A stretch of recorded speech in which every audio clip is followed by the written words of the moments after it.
Hi everyone. It's wonderful to start another week out with you.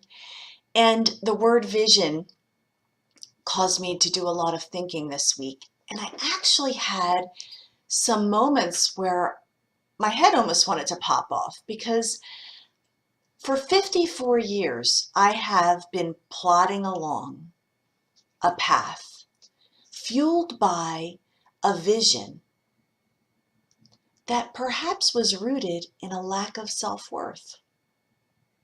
You all know I went to Costa Rica, and one of my big takeaways was loving me, honoring Brenda and her soul. And I've encouraged you to do the same, to not disconnect from your feelings and to really validate your very life.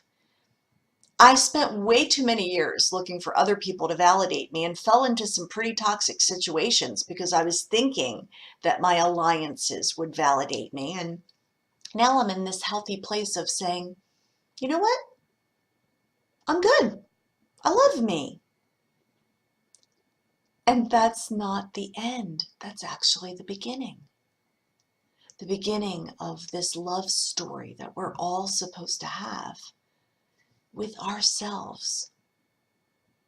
That's really ground zero for any healthy change or healthy vision in our lives.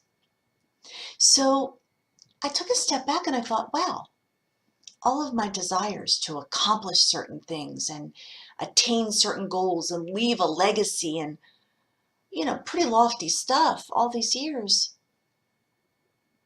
how much of it was because I felt I had to overachieve to feel worthy of living? This all came to a head for me this week when I had a conversation and I told someone that the word of the week was vision. And they asked me what mine was, and I went on and on with all these accomplishments and things I want to do and, changing the world. And I said, and what's yours? And he said, I want to play. Oh my gosh. Really?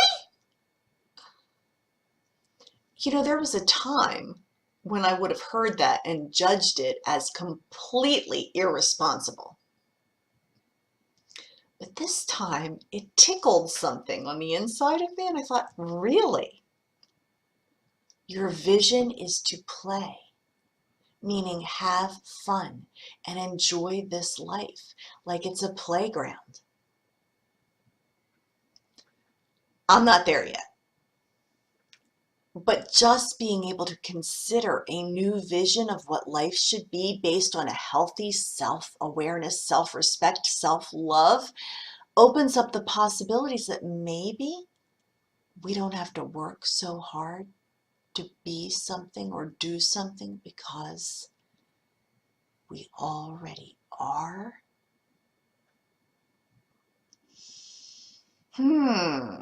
So when you were mapping out and thinking about vision this week, if it was built on a foundation of insecurity, I say let's deconstruct it and let's start again. Spending some time loving on us, accepting us just as is, knowing we are worthy and worthwhile just as is, and maybe our vision can involve play, silliness, having some fun. None of us know how many tomorrows we have. And as time marches on, I'm ever mindful that life is precious and time has an expiration date. How do we want to live this life? And let's edit our visions accordingly. It's deep stuff. I'm going to be chewing on this one for a while the word play rocks my world. And so let's enter into another week in December as we head toward the holiday season. And I'm asking for a word for all of us. for all my dear friends out there who I love engaging with every week? And the answer is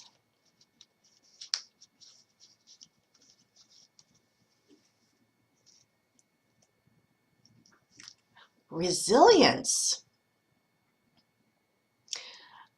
You remember that song, I get knocked down, but I get up again? I always sing that song whenever we get the word resilience.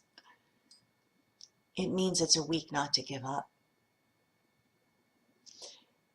The success stories in life are those people who failed 1,000 times, but on the 1,001st time, they got up and succeeded. Yeah, you are resilient. Look over your shoulder and look at all the things that you've survived, that you've accomplished, that you have made it through when it looked like you were down and out for the count. And so it's time for us to buck up and to bounce back with resources that are even beyond us. Call upon your angels, call upon your spirits, your spirit guides, your Holy Spirit. Call upon the resources that are behind us and beyond us and invisible to us, and ask for help. And we will bounce back in a mighty way. Have a very resilient week. And talk to me in the comments. I love hearing your hellos every week.